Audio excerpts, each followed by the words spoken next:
আজকে রাতে মনে হয়েছে একটু চিকেন খাবো, তাই জন্যে তড়িঘড়ি করে বরের সাথে বেরিয়ে পড়লাম চিকেন আনতে। ঘড়িতে সময় ছিল সন্ধে 7:30। বরকে বললাম তাড়াতাড়ি চলো, নাহলে তো মাংস শেষ হয়ে যাবে। যেই ভাবা অমনি কাজ।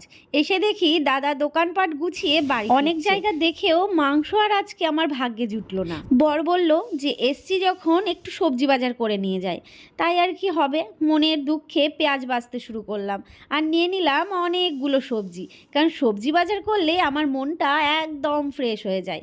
তারপর চলে আসলাম একটু ভাজাভুজির দোকানে, নিয়ে নিলাম 10 টাকার ঘুগনি, দুধের স্বাদটা ঘোলে মিটালাম, কি আর করব। তারপর বাড়িতে এসে দেখি আমার মুনুসোনা ছানাদের নিয়ে খুব আনন্দে ঘুম দিচ্ছে। তারপর বর বলল একটু ডিম কষা করো, তাই মুরগির মাংস তো আর পেলাম না, তাই মুরগির ডিম দিয়েই কাজটা চালিয়ে নিলাম। রাতের মেনুতে ছিল গরম গরম রুটি আর সাথে ডিম কষা। তো মিনি ব্লগটা ভালো লাগলে লাইক, কমেন্ট, শেয়ার করো। টাটা।